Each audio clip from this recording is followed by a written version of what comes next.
जय हिंद दोस्तों। आज के दिन आप सभी लोग हमारे देश में देखते होंगे कि प्रत्येक दूसरा व्यक्ति हथियारों को प्रयोग में लेता है। ना सिर्फ लाइसेंस हथियार बल्कि जो अवैध तौर पर हथियार बनाए जाते हैं, जो अवैध तौर पर सप्लाई किए जाते हैं, जिनको कट्टा बोलते हैं, तबंचा बोलते हैं या फिर भाई वो लाइटर लगा लीजिए, तो इस तरह के हथियारों को बहुत सारे मेरे भाई प्रयोग में लेते हैं। और ना जाने कितने सारे मेरे भाई जो नई नई इस दुनिया में, अपराध की दुनिया में कूद रहे हैं, तो वो इसके इच्छुक है। 2000 में, 5000 में, 10,000 में वो इस हथियार को पाना चाहते हैं। तो मेरे भाई लोगों, मैं आप लोगों को बता देना चाहता हूं, इसके अलावा जितने भी मेरे भाई B1 टेस्ट की या प्रमोशन टेस्ट की या कोई मेरा वकील भाई हो या आम नागरिक हो, वो भी इस वीडियो को देख सकता है, क्योंकि इस वीडियो के माध्यम से मैं आपको बताऊंगा कि क्यों यह कानून लाया गया था। आर्म्स एक्ट जो 1959 है, क्यों यह लाया गया था। अंग्रेजों के जमाने में भी आर्म्स एक्ट बनाया गया था, परंतु इसको रिपील करने के मीन्स निरस्त करके दोबारा से कानून लाने की क्या जरूरत पड़ी। इसके अलावा यह हमारा जो कानून है आर्म्स एक्ट 1959 क्या क्या हमें रूल्स और रेगुलेशंस प्रोवाइड करता है।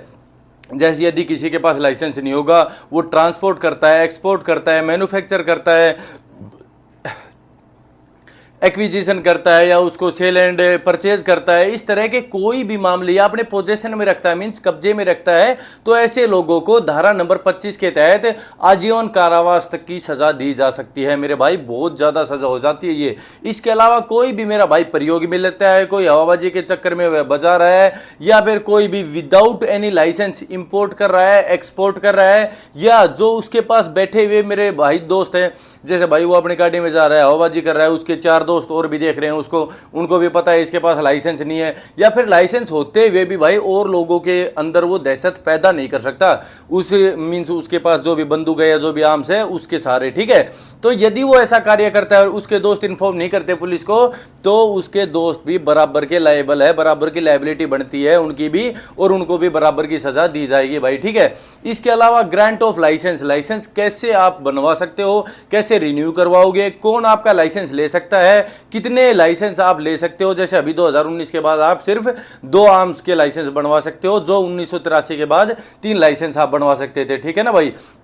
इसके अलावा कौन कौन आपको मींस आपके हथियार को सीज कर सकता है। आपको यदि कोई भी मजिस्ट्रेट, कोई भी पुलिस अफसर, कोई भी सेंट्रल जो गवर्नमेंट है उनके द्वारा ऑथोराइज्ड कोई पर्सन है, उनके द्वारा आपको इससे मींस आपसे लाइसेंस मांगा जाता है, तो आपको लाइसेंस वह प्रोड्यूस करना पड़ेगा उनके सामने। कोई भी आपको बिना वारंट गिरफ्तारी कर सकता है, यदि आप लाइसेंस नहीं देते, आप अपना नाम पता नहीं बताते, तो उसी समय बिना वारंट आपकी गिरफ्तारी की जा सकती है। इस एक्ट में पड़ने वाले सभी जितने भी अपराध है वो सभी के सभी कॉग्निजेबल रहेंगे, मींस संज्ञेय अपराध रहेंगे भाई, ठीक है। इसके अलावा आपको यदि दोबारा से इसी अपराध में सजा मिलती है, तो आपको जो यदि पहले 10 साल या 20 साल सजा मिली थी, तो उससे दोगुनी सजा आपको इस अपराध के तहत, यदि आप कोई भी मींस इस एक्ट के तहत कोई भी अपराध करते हो, तो आपको डबल सजा उसमें मिलेगी भाई, ठीक है। इसके अलावा बहुत सारी ऐसी बातें हैं कि भाई आप गाड़ी में जा रहे हो, व्हीकल में जा रहे हो, उस व्हीकल को भी कॉन्फिस्केट कर लिया जाएगा, जब्त कर लिया जाएगा, यदि आपके पास ऐसा कोई भी सस्पेक्टेड लाइसेंस मिलता है। इसके अलावा प्रोहिबिटेड लाइसेंस, जो भी भाई जैसे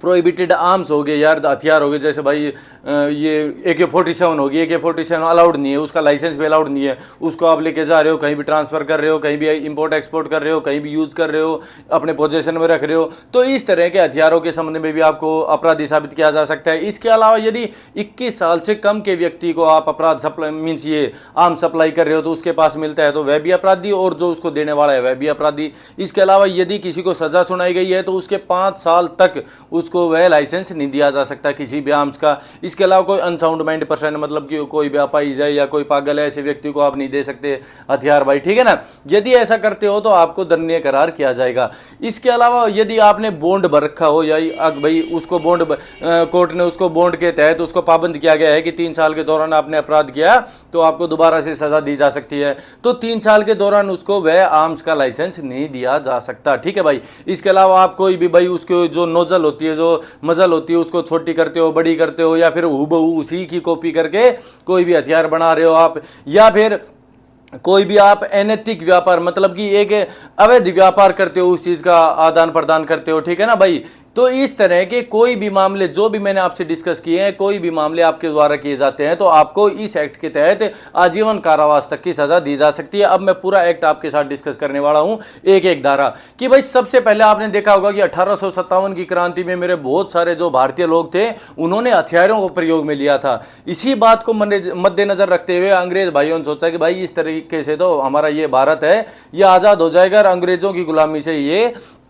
अपने आप को पार कर लेगा। तो दोस्तों 1878 में इंडियन आर्म एक्ट लाया गया। उस आर्म एक्ट में जहां तक मेरे नॉलेज में आया है हमारे जो इंडियंस थे उनको लाइसेंस प्रोवाइड करने की मनाही थी भाई। सिर्फ अंग्रेज लोग आर्म्स का लाइसेंस ले सकते थे और वही आर्म्स को यूज कर सकते थे। ठीक है भाई, 1878 में ये एक्ट नंबर 11 था 1878 का। तो उसके बाद बहुत सारी मीन्स जद्दोजहद के बाद जब हमारा भारत आजाद हुआ 1947 में, उसके 12 साल बाद 1959 में 23 दिसंबर 1959 को हमारा जो इंडिया का मीन्स स्वतंत्र भारत का आर्म्स एक्ट 1959 लाया गया, जो पूरी जद्दोजहद के बाद 3 साल बाद, लगभग 3 साल बाद 1 अक्टूबर 1962 को यह कानून हमारे देश में लागू हो गया। ठीक है भाई, इसकी भी आप देख सकते हैं कि यह 1959 का एक्ट नंबर 54 है। यह आपके जो भी पर्सन पेपर आता है तो उसमें आपसे पूछा जा सकता है कि भाई एक्ट नंबर कौन सा था, तो एक्ट नंबर 54 था। इस एक्ट में कितनी धाराएं हैं, तो इस एक्ट में भाई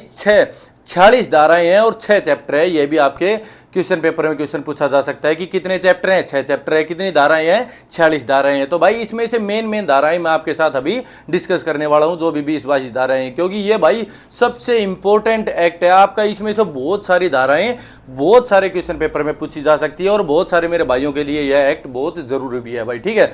तो शुरुआत करते हैं। सबसे पहले धारा नंबर 1। धारा नंबर 1 में बताया गया है कि दिस एक्ट में be called as the arms act 1959। यह 1959 का एक्ट है, पूरे भारत में इसको लागू किया गया है और इसकी जो लागू होने की तिथि है वह है 1 अक्टूबर 1962। ठीक है भाई, ये 3 पॉइंट हर एक आप एक्ट में देखते होंगे कि पहली ही जो धारा होती है उसके ये 3 पॉइंट होते हैं कि क्या उसका नाम है, कहां पर लागू होता है और कब वह लागू हुआ। ठीक है भाई, इसके बाद डेफिनेशन की बात करते हैं जो धारा नंबर 2 में बताई गई है। 4-5 डेफिनेशन है जो आपके पेपर में आ सकती है, वो आपसे डिस्कस मैं करने जा रहा हूं। सबसे पहले 2 के पार्ट ए में एक्विजिशन मींस एक्विजिशन, एक्वायर करना, कोई भी चीज हासिल करना, कोई भी चीज रखना, समझ गए आप। तो भाई इस तरह की कोई भी चीज आप हासिल करते हो तो मतलब कि भाई बिना लाइसेंस वाली कोई भी हथियार हासिल कर रहे हो तो आप अपराधी हो। ठीक है, तो ए में बताया गया है एक्विजिशन। 2 के पार्ट सी में बताया गया है आर्म्स, मतलब कि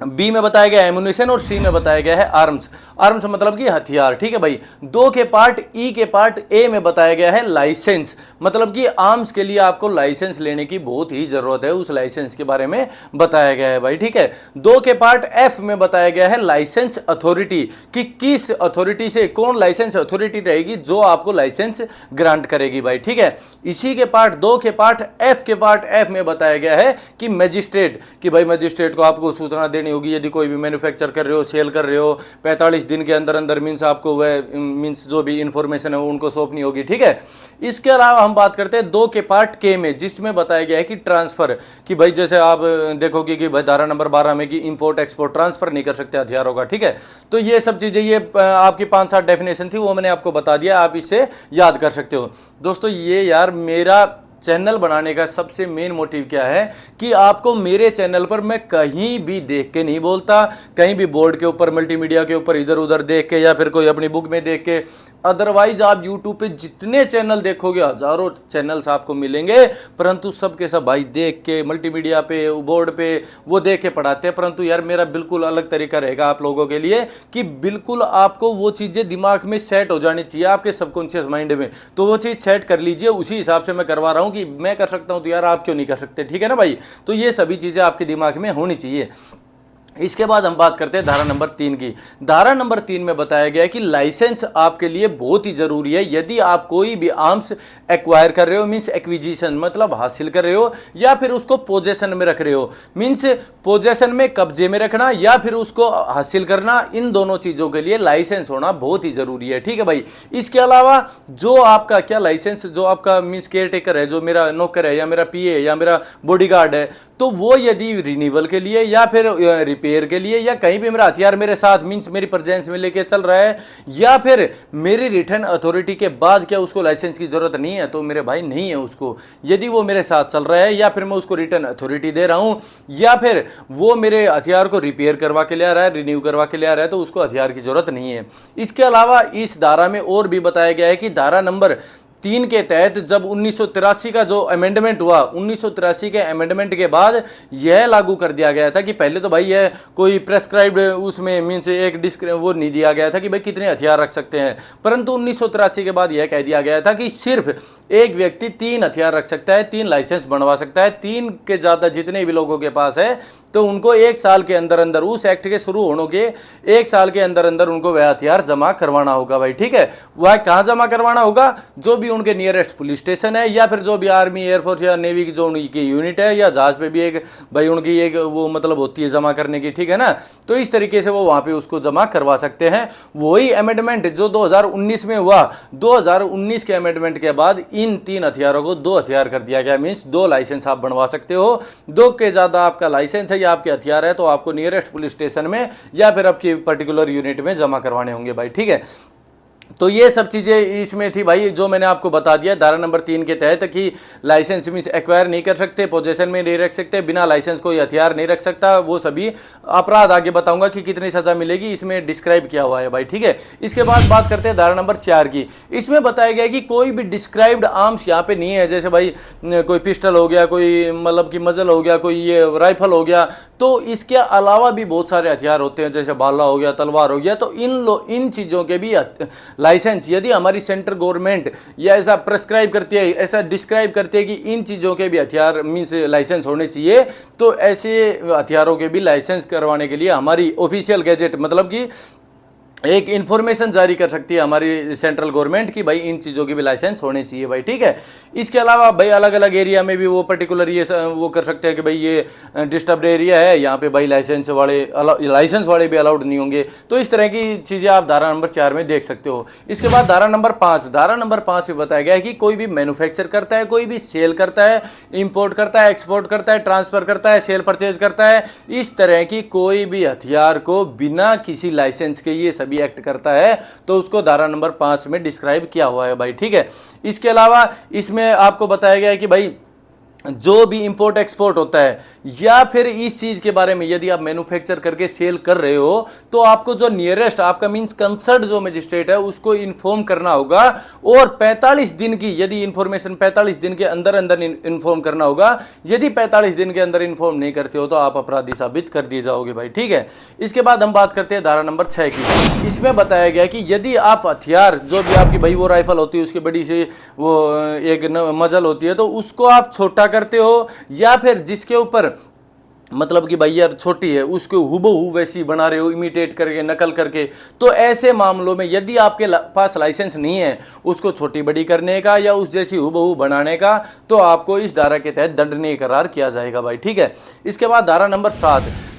7 में बताया गया कि prohibited arms means prohibition on the prohibited arms की भाई जैसे मैं बता रहा था कि अभी AK-47, तो इस तरह के हथियारों को कोई भी व्यक्ति नहीं रख सकता, ये प्रोहिबिशन है हमारे इंडिया में भाई, ठीक है। जो ही प्रोहिबिटेड आर्म्स हैं उनको कोई भी व्यक्ति नहीं रख सकता है, ना सेल कर सकता है, ना यूज कर सकता है, ना पोजीशन में रख सकता है, ना ट्रांसफर करता है, कन्वे मींस कैरी भी नहीं कर सकता, ठीक है भाई। इसके बाद बात करते हैं धारा नंबर 8 की कि कोई भी हथियार के जो उसके ऊपर नंबर मार्क किए जाते हैं या उसका नाम लिखा जाता है तो उसको कोई भी भाई उसको मिटाएगा नहीं भाई, ठीक है ना, या उसके साथ छेड़खानी नहीं करेगा, या उसके ऊपर मिट गया है तो आपको इन्फॉर्म करना होगा भाई, जो भी आपकी पर्टिकुलर जो भी नियरेस्ट पुलिस स्टेशन है या फिर जो भी आपकी अथॉरिटी है उनको इन्फॉर्म करना होगा। या इस तरह के कोई भी हथियार जिनके ऊपर ऐसा मार्क का मेंशन नहीं है उनको आप ट्रांसफर नहीं कर सकते, उनको आप पोजेशन में नहीं रख सकते, ठीक है भाई। इसकी सजा मैं आपको आगे बताऊंगा, इस धारा में सिर्फ यही बताया गया है, ठीक है। इसके बाद हम बात करते हैं धारा नंबर 9 की। तो धारा नंबर 9 में बताया गया कि किसी भी 21 साल से कम के व्यक्ति को आप इस तरह का कोई भी आर्म सप्लाई नहीं कर सकते। इसके अलावा कोई भी अनसाउंड माइंड पर्सन है, कोई भी मतलब कि दिमाग से पैदल व्यक्ति है, उसको भी ट्रांसफर नहीं कर सकते। इसके अलावा यदि आपने बॉन्ड भरा, मतलब कि आपने यार 107 की मीन्स जो अभी 126-70 की है वो कार्रवाई आपके ऊपर होगी, तो ऐसे व्यक्ति को जिसने बॉन्ड भरा है भाई 3 साल तक तो कोई अपराध नहीं करेगा, तो 3 साल तक उसको आर्म्स का लाइसेंस भी नहीं मिलेगा भाई, ठीक है। इसके अलावा जब यदि वह कन्विक्टेड है, किसी अपराध का कन्विक्टेड है, उसको सेंटेंस दे दी गई, तो उसको 5 साल तक, उस अपराध के 5 साल तक उसको लाइसेंस नहीं दिया जाएगा। तो ये 5 चीजें इसमें मेंशन की गई है धारा नंबर 9 में भाई, ठीक है। इसके बाद बात करते हैं धारा नंबर 10 की। धारा नंबर 10 में बताया गया कि इंपोर्ट एंड एक्सपोर्ट लाइसेंस होना चाहिए, आप तभी इंपोर्ट और एक्सपोर्ट करते हो, बिना लाइसेंस के कोई भी इंपोर्ट और एक्सपोर्ट इसका नहीं किया जाएगा, ठीक है। इसके बाद बात करते हैं धारा नंबर 11 की कि prohibition on the import and export, कि भाई कोई भी सेंट्रल गवर्नमेंट अपनी रेगुलेशंस जारी कर सकती है कि प्रोहिबिशन मींस कभी भी इंपोर्ट और एक्सपोर्ट के ऊपर मींस प्रोहिबिशन मींस रुकावट पैदा कर सकती है, उन पर रोक लगा सकती है, ठीक है। इसके बाद धारा नंबर 12 में बताया गया कि restriction on the transfer of the import and export, कि उस चीज को कभी भी रोका जा सकता है भाई, मतलब कि हमारे जो सेंट्रल गवर्नमेंट है उसके द्वारा ट्रांसफर ऑफ द, मतलब यहां से भाई हम हरियाणा से बिहार लेके जा रहे हैं, तो उस ट्रांसफर पर कभी भी इन इमरजेंसी केसेस उस पर रोक लगाई जा सकती है, ठीक है भाई। ये चैप्टर नंबर 2 था, इसमें सारे आपके डिस्क्राइब किए हुए कि किस किस तरह के अपराध होते हैं, ठीक है। अब चैप्टर नंबर 3 पे चलते हैं। इसमें बताया गया है कि धारा नंबर 13 के तहत कि ग्रांट ऑफ लाइसेंस, कि किसी भी व्यक्ति को यदि हम लाइसेंस ग्रांट कर रहे हैं तो उनको क्या क्या जरूरत पड़ेगी। तो सबसे पहले भाई लाइसेंस अथॉरिटी को उनको अपीयर करना पड़ेगा, उनको मीन्स मिलना पड़ेगा, उनसे एक फॉर्म नंबर ए होता है, चाहे वो ऑनलाइन निकलवा लीजिए चाहे भाई ऑफलाइन ले लीजिए, उसको भर के आपको अपने नाम, पता, एड्रेस, 2 फोटो, कैरेक्टर सर्टिफिकेट उसके साथ, इसके अलावा भाई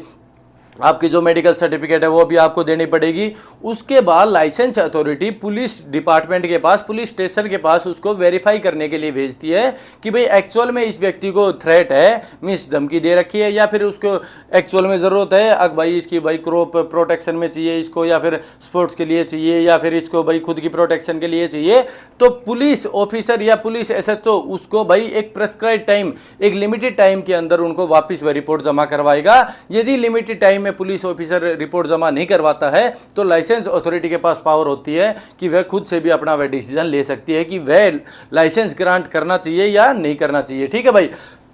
क्योंकि वह उसको रिफ्यूज भी कर सकती है और उसको ग्रांट भी कर सकती है, ठीक है। वो प्रीलिमिनरी जो इंक्वायरी होती है ना, वो इंक्वायरी करवा के।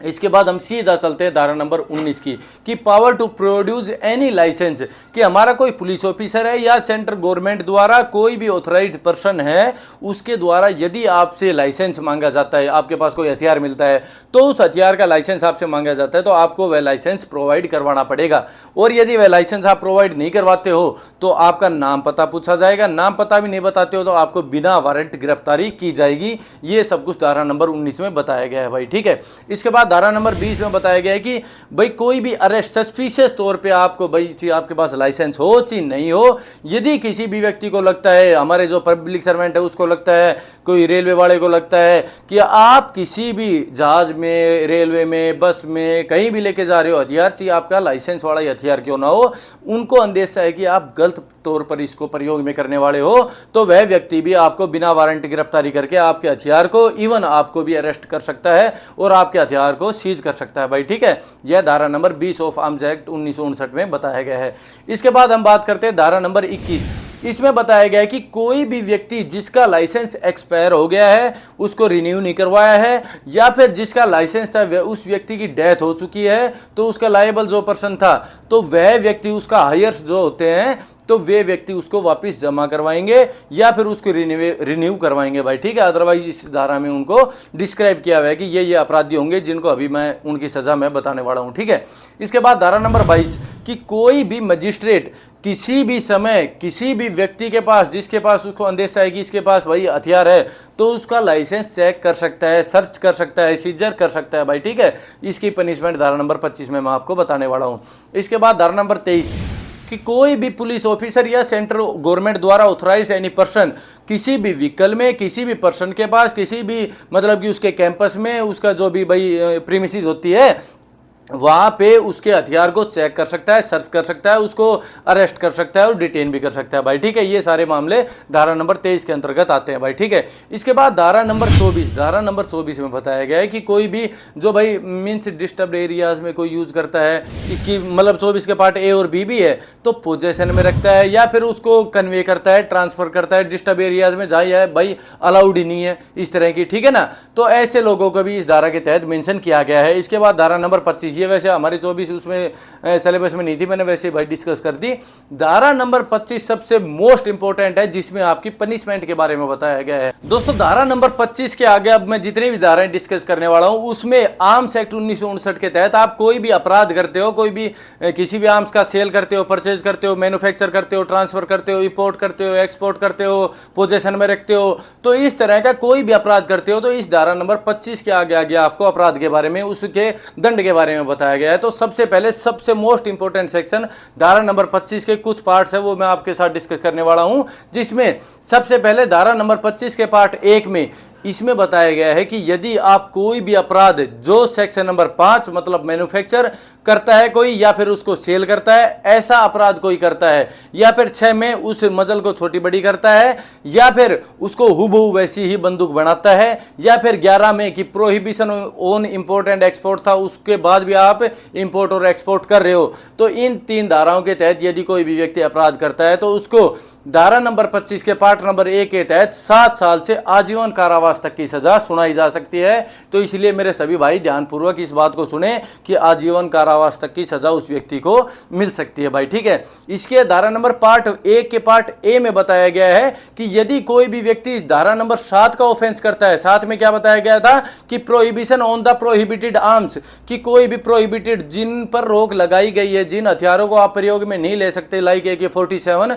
उन हथियारों को आप प्रयोग में लेते हैं, ट्रांसफर करते हैं, अपने पास कब्जे में रखते हैं, तो ऐसे व्यक्तियों को धारा नंबर 25 के पार्ट 1 के पार्ट ए में भाई पूरी 10 साल से मतलब की लाइफ इंप्रिजनमेंट तक की सजा दी जा सकती है भाई, ठीक है। इसके बाद हम बात करते हैं धारा नंबर 1 के पार्ट ए में, ठीक है। इसमें बताया गया है कि कोई भी जो भी मतलब अभी धारा नंबर 7 का जो मैंने जिक्र किया था, जो भी प्रोहिबिटेड आर्म्स है उनको कोई रिपेयर करता है या उस तरह का कोई भी अपराध करता है, तो ऐसे लोगों को इस धारा के तहत 10 साल से आजीवन कारावास तक की सजा सुनाई जाएगी भाई, ठीक है। इसके बाद हम बात करते हैं धारा नंबर 25 के पार्ट 1 के पार्ट ए के पार्ट बी की। तो उस बी पार्ट में बताया गया कि कोई भी हमारे पुलिस ऑफिसर का या कोई भी हमारे पब्लिक सर्वेंट का हथियार छीनता है, मतलब कि जैसे हमारे पास कोई भी भाई AK-47 या कोई भी हथियार है उसको छीनने की कोशिश करता है, तो उनको भी इस धारा के तहत दंडनीय करार किया जाएगा, जिसमें 10 साल से आजीवन कारावास तक की सजा का प्रावधान दिया गया है भाई, ठीक है। इसके बाद हम बात करते हैं धारा नंबर 25 का पार्ट 2। इसमें बताया गया है कि कोई भी व्यक्ति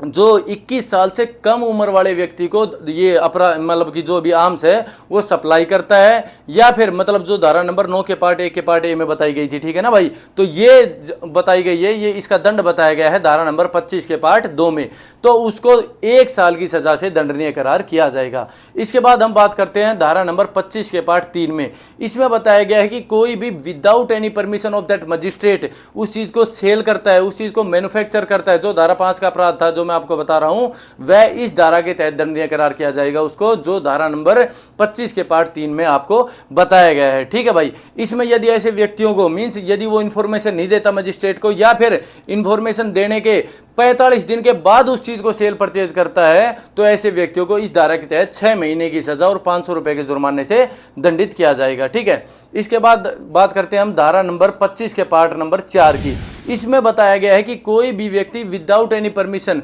मतलब कि भाई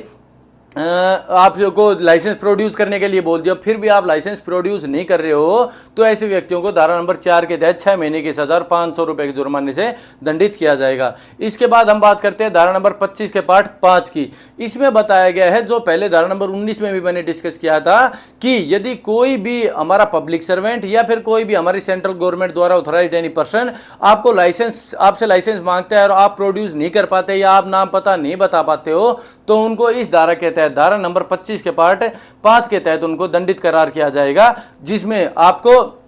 1 साल तक की सजा दी जा सकती है भाई, ठीक है। इसके बाद हम बात करते हैं धारा नंबर 25 के पार्ट 6 की। इसमें बताया गया कि कोई भी संगठित अपराध, मतलब कि जो भी ये भाई चैप्टर नंबर 2 में मैंने डिस्कस किए थे ना, 3, 4, 5, 6, 7, 8, 9, 10, 11, 12 इतनी धाराओं के जो भी अपराध करता है, mean sale, possession, transport, export, import, ये सारी चीजें हैं, इस तरह का कोई भी अपराध करता है तो उसको धारा नंबर 25 के पार्ट नंबर 6 के तहत दंडित करार किया जाएगा, जिसको 10 साल से आजीवन कारावास तक की सजा दी जा सकती है भाई, ठीक है, जो ये संगठित अपराध है। इसके बाद बात करते हैं धारा नंबर 25 के पार्ट 7 की। इसमें बताया गया है कि सिर्फ जो प्रोहिबिटेड आर्म्स है उसके रिगार्डिंग यदि कोई भी संगठित अपराध करता है तो उसको धारा नंबर 25 के पार्ट 7 के तहत 10 साल की सजा, उससे आजीवन कारावास तक की सजा बढ़ाई जा सकती है, ठीक है।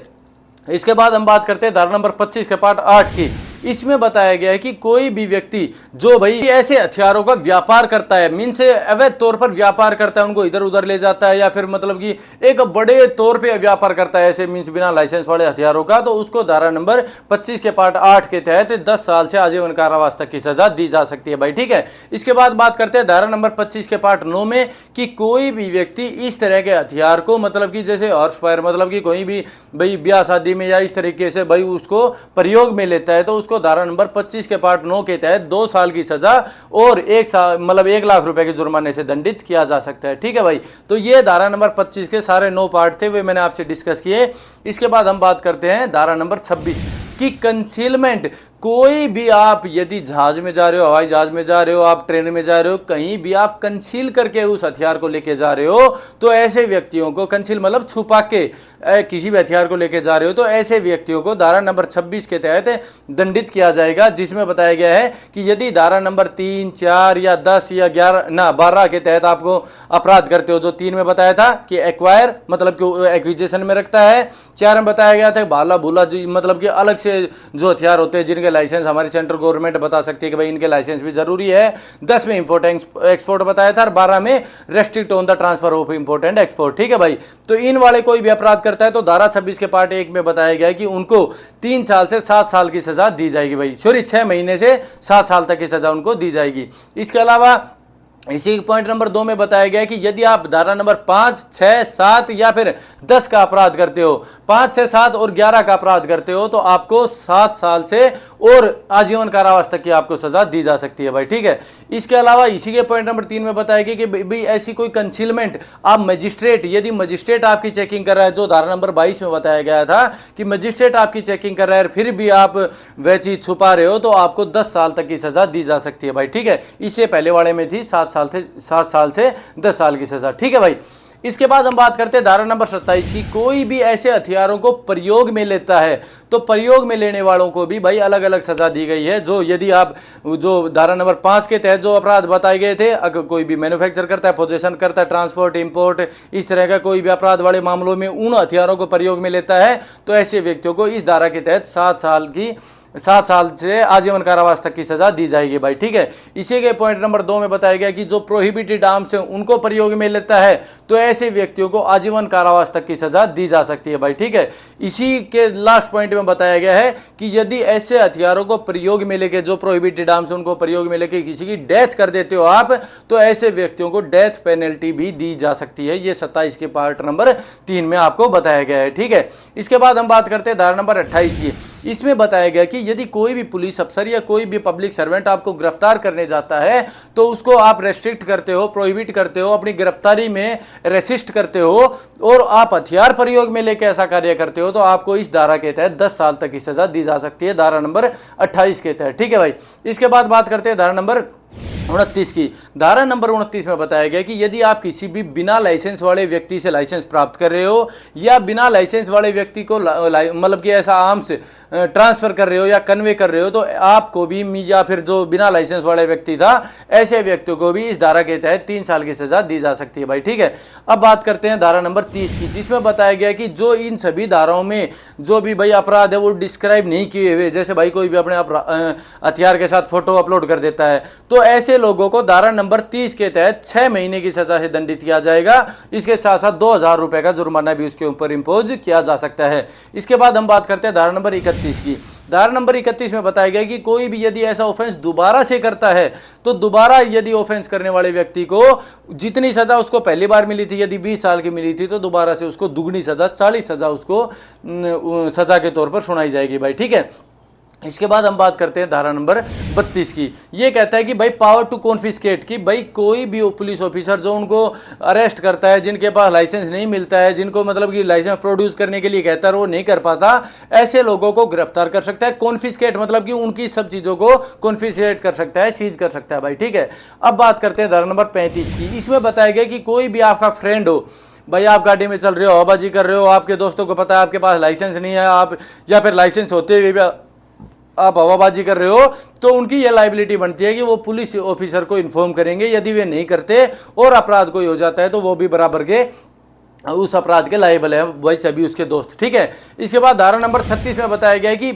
मीन्स एक इंफॉर्मेशन देने की आपकी भाई पावर दी गई है कि आपको इंफॉर्मेशन देनी पड़ेगी यदि आपके संज्ञान में यह है कि कोई भी ऐसा व्यक्ति हथियार को प्रयोग में ले रहा है, हथियार लेके हवाबाजी कर रहा है, हथियार से कोई भी अपराध घटित कर सकता है, तो ऐसे लोगों की इंफॉर्मेशन आपको नियरेस्ट पुलिस स्टेशन में देनी पड़ेगी भाई। ठीक है, इसके बाद धारा नंबर 37 में बताया गया arrest and seizure and detain के बारे में। भाई कोई भी यदि व्यक्ति ऐसा अपराध करता है तो उसको किसी भी समय अरेस्ट किया जा सकता है, या सस्पिशियस है तो उसको बिना वारंट गिरफ्तारी की जा सकती है। ठीक है, उसका कोई भी हथियार है या उसका व्हीकल है उसको सीज कर लिया जा सकता है। ठीक है, उनको डिटेन करके 24 घंटे के अंदर डिटेन रखा जा सकता है, या फिर उनको जल्दी से जल्दी बॉन्ड पे छोड़ा जा सकता है। बॉन्ड पे ना छोड़ के उनको जल्दी से जल्दी जब तक मतलब कि